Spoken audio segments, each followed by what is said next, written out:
Hello, good to see you in this video today. We're going to focus on an area of your body postnatally that's of great importance to your overall well-being, emotionally, mentally, as well as physically. It has a huge impact on how you feel about yourself and your new life as a mother. And I'm talking about our pelvic floor, to begin with. These are a group of muscles you're probably all aware of.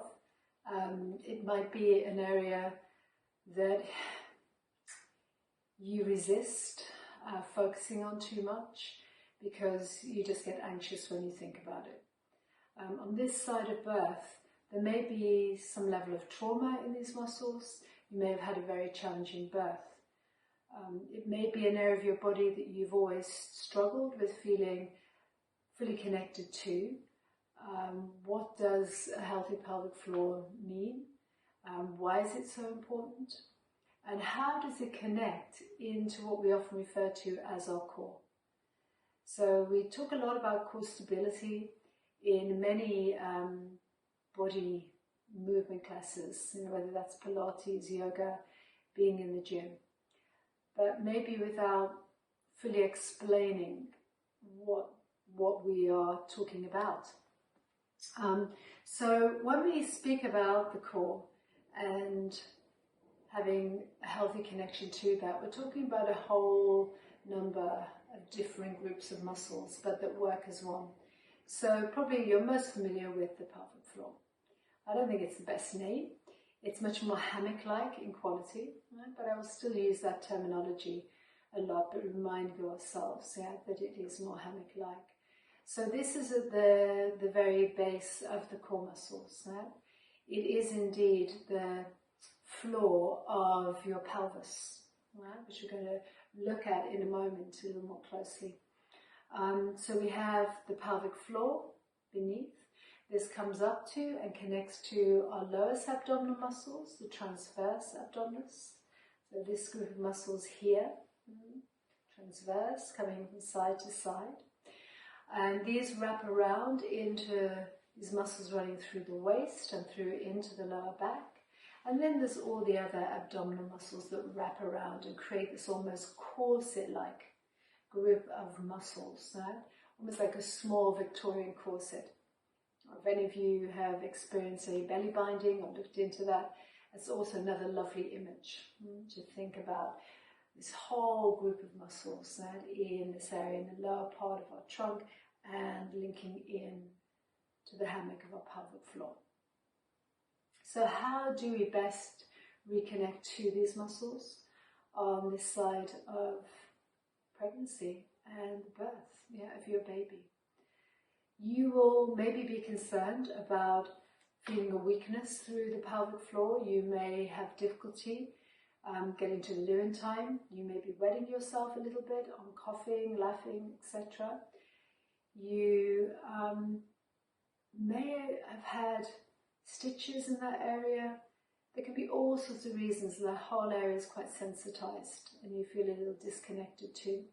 And then of course the next area that we often focus on as women is worrying about our abdominal muscles and if there's been any separation.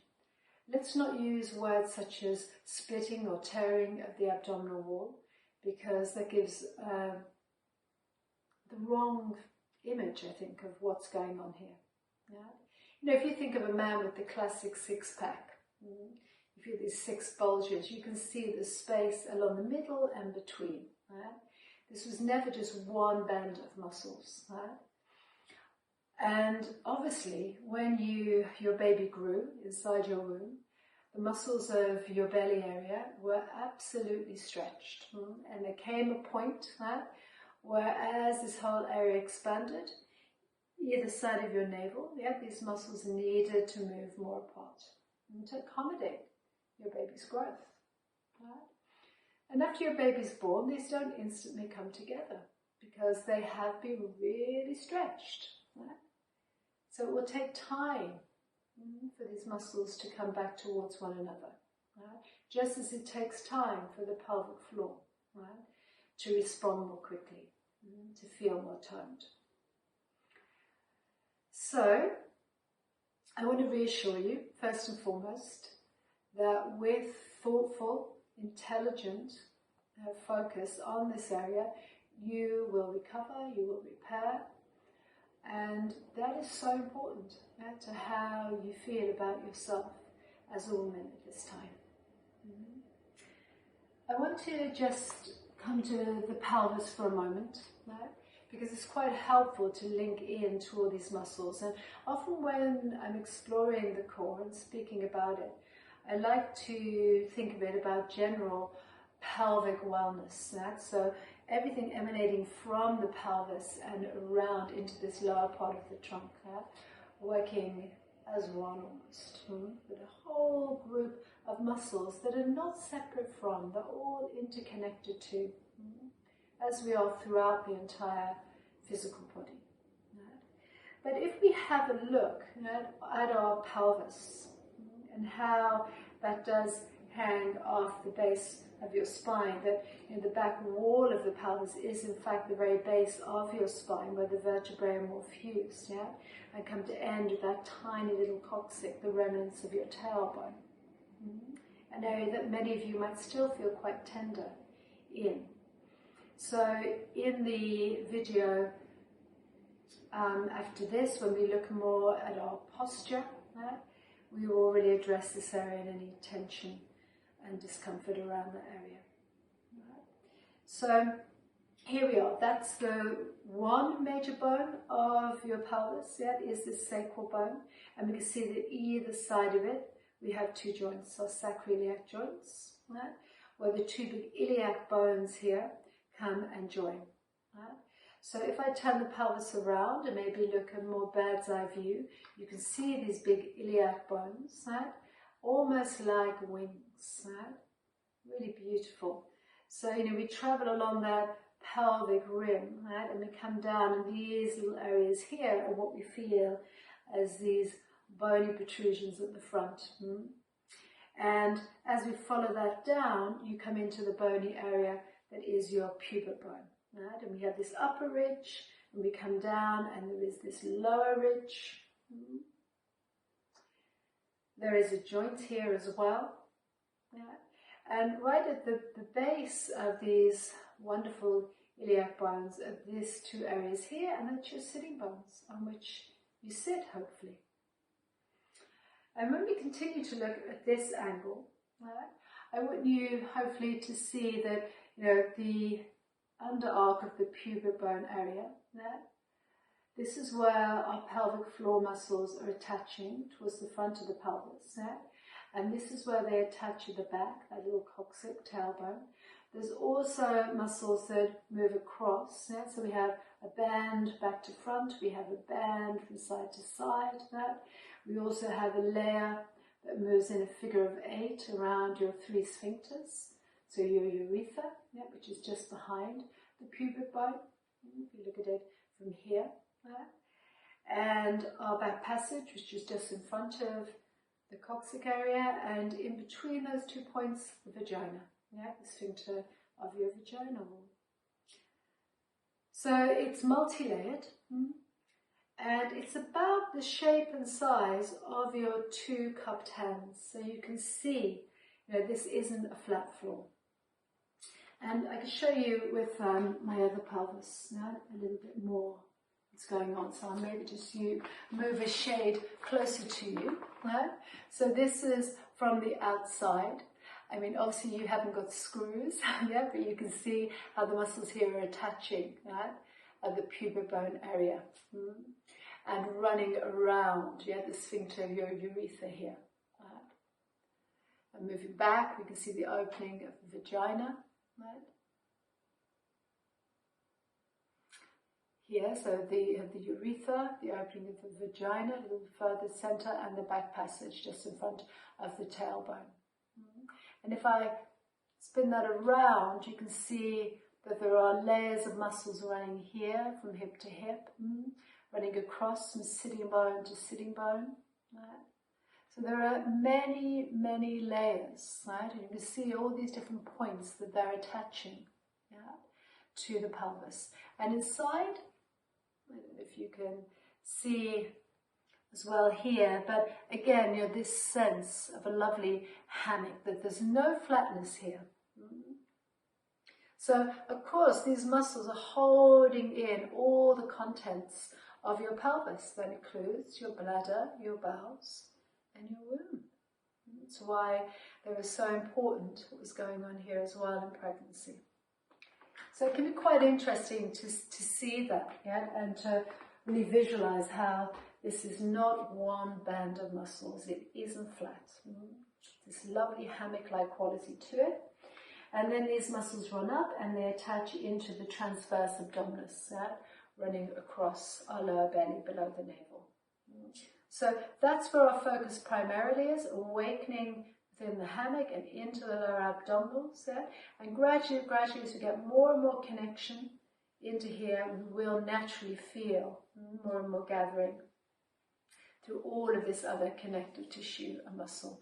So as we strengthen from beneath, this in turn will naturally draw the abdominals closer together once more. Yeah. So it's a wonderful structure, right? And it's great to understand that more fully before we try to work with those muscles. Now, I just want to say, for those of you who are very close to the birth, maybe days on the first couple of weeks, don't be thinking you have to have a full-on control of this pelvic floor yet. And in fact, you will keep any connection, any contraction of these muscles small, and keeping the emphasis much more on the outer layer of muscles, right? Not feeling that you've got to go deep, deep, deep inside or really feel anything going on in the belly yet. You won't, right? It takes time to reconnect back into these muscles. So how do we connect to them? How do we get them working more efficiently? I think the key thing here is our breath. So it may be that you've been practicing your pelvic floor, right? But possibly without any connection to the breath. Or you have been using the breath, but possibly in an opposite way to how I'm going to speak about it. Because sometimes it is taught differently in pregnancy. I actually don't. I use the same approach throughout pregnancy and postnatally. That's my belief system around that is it's much more effective and less confusing to suddenly have to change once baby's here.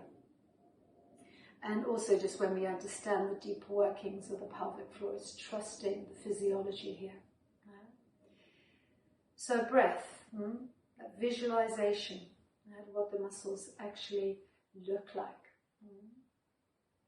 So you can picture those muscles in your mind. You can connect any gathering of these muscles with the help of your breath. Notice that word gathering. I'm not going to use words such as squeezing, because often when we've been working with the pelvic floor and we've been thinking of this as a squeezing and releasing, it's not as effective. Right? And we can sometimes overtire those muscles. So I want you to start thinking of a lovely gathering effect. So even as I talk now, just begin to visualize that sense of gathering the muscles from the tailbone area and the pubic bone, drawing them in closer. And at the same time, the sitting bones also closer. Right? So we get this sense that we're gathering in, right, from all directions. If it helps, think of a drawstring purse. Right? We're gathering in around all those points. It's almost like I'm picking up a tissue out of a box. Right? That could be your visualization, right, of this drawing inwardly and upwardly. So when are you going to gather those muscles up? Right? Well, I want to now just let you think about the whole breathing mechanism and think about the diaphragm here, yeah, underneath our lungs, and the movement that occurs there as we breathe. Because this diaphragm is connected through long psoas muscles into the hammock of your pelvic floor. So it moves with. When the diaphragm is lifting, the pelvic floor follows. As the diaphragm releases, the pelvic floor relaxes down. Right? That's a physiological movement. Right? So when's that happening in relationship to your breath? Well, I want you to just place your hands on your belly. Get comfortable. Right? Maybe come and sit your pelvis up high. You might come and sit cross-legged or kneeling, or indeed sit on the edge of the chair. Okay? And with hands on belly, as you inhale, just notice any movement here in the belly area. And then what happens as we exhale. An invitation to continue to breathe in through your nostrils, but exhale out through your mouth. What can you feel? A lovely expansion on the inhalation, the belly growing into your hands, and noticing a gathering, a drawing away from your hands during the out-breath.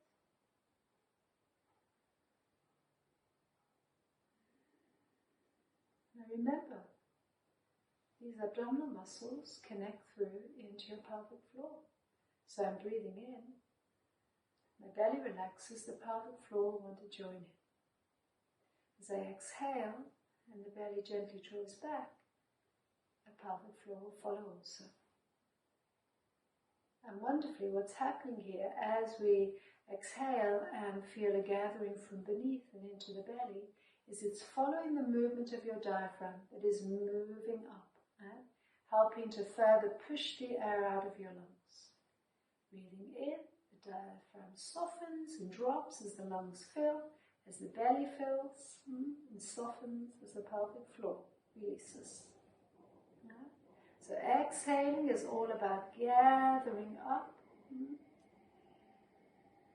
and drawing back all of these muscles back towards the spine. We breathe in and there is a release away from the spine. Exhale and inhale. And I'm going to bring, actually, I don't have it here, but I'll just get it out of my drawer. It's a ball that my grandson loves to play with. But I think it's really helpful in seeing or visualizing that movement as we breathe in. Yeah? How the belly and the pelvic floor relax. How there's this lovely expansion all around. Right? So when you're ready, pause for a moment.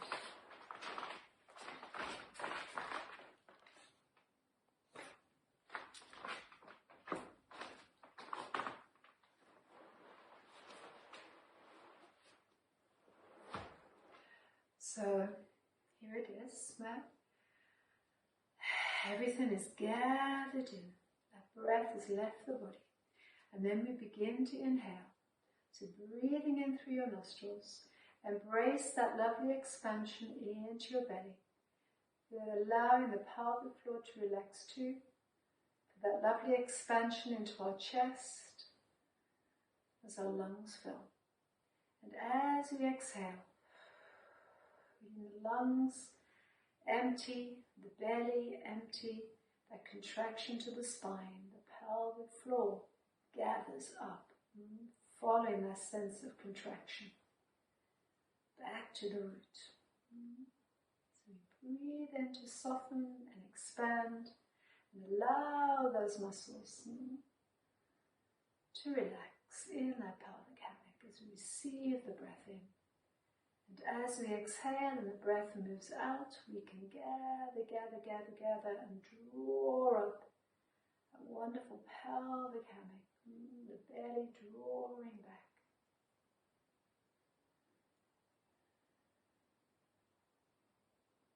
Inhale, exhale.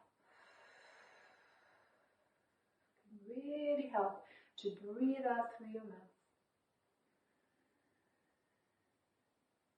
Exhale. Gather. Up from all directions, tailbone, pubic bones, sitting bones, gathering up into that lower belly, You might want to visualize a little flame of lift around the navel. And on the inhalation, you can soften and release. So in the first few months, it may well be that you exhale to gather, inhale to release. Do that a few times, take a rest. Initially you might rest between each gathering and release. Just take a round of the breath. And then inhaling and exhaling again to gather. Inhaling to release, resting breath. As time goes by, you will build up the intensity naturally, right? So that as you exhale and you feel this gathering and this switching on, right? Then you might practice keeping these muscles partially switched on as you focus on inhaling much more into the lateral muscles here in the rib cage. So I'm not thinking about just letting the belly relax as well. I'm trying to keep a little more tone there as I release here. And I might spend a few breaths, 2 or 3 breaths, exhaling to regroup into that gathering. Inhale, really focus here, the lovely expansion. Exhaling, gathering from beneath into the belly, back to the spine. Inhale into the ribs, exhaling, gather, gather, gather a little more. And then finally inhale, and just allowing all of those muscles within the belly and in the ribs to soften and expand. So what we will do in any of our yoga movement work is to incorporate that awareness into many of the classic poses. Right? So you might be familiar with cat, cow. Right? It's a lovely place to explore these movements. Also laying on our back in easy pose and working very subtly into that area. But I'm going to save that for another short video. Right? This one, I just want you to feel this deepening connection, right? Through visualization and your breath. So use your hands, feel into the body. You can always place a hand here on that outer hammock of muscles. Yeah? Again, as we breathe in, we can allow a softening into our touch and exhaling, sense of gathering and moving a little away from our touch. Right, so play with it. Also play with the positions. Right? If you're feeling very weak in that area, it may well be that it would be better for you to maybe get the pelvis a little lifted. So 2 suggestions there would be either to come down onto your forearms and have your hips high. So all of the weight pulls away from that pelvic floor. And the other option would be to come and lay at the wall, legs up the wall. Another nice option, actually I'll just show you because the bolster is here. Just to give you a couple of options for those of you who are feeling really disconnected to that area. Coming down, always come down, particularly in these early weeks, postnatally onto your side first. There we can roll into the back. Okay, so from here, too many things on my mat, but this is just a quick little demonstration of a way of elevating your pelvis. So I'm just rolling that bolster in. If you haven't got a bolster, use a couple of pillows or maybe a platform of some folded blankets and just get that pelvis elevated. That's all you need to do. And then everything can fall back. So this is pretty much what we were doing on our forearms, keeping the pelvis up above the knees, but you might find this more restful. Right? So here, everything falling away from the pelvic floor, you might find it a lot easier then to focus. Breathing in, feeling your belly gently expand, and exhaling, feel that gathering, drawstring-like within the pelvic floor. And you can even visualize a little gathering around the navel, up into this lower belly. So just a simple suggestion, if you're feeling a little weak in that area. So much so that you're finding it hard to feel into that. Take some of the weight of that pelvic floor, and that may well then work a lot more successfully for you. Okay, I want you to see if you can play with that over the next days after watching this, and let me know. Write to me, give me any feedback on your experience, and if you have any questions, anything that you don't quite understand, drop me a line. In time, we're going to start having a weekly meetup for all of you that are watching these videos, so that I can answer questions that come up in the week and we can share amongst ourselves. So see you soon. Thank you for being here today and watching this video, and I'm going to be really interested to hear how that works for you. Thank you.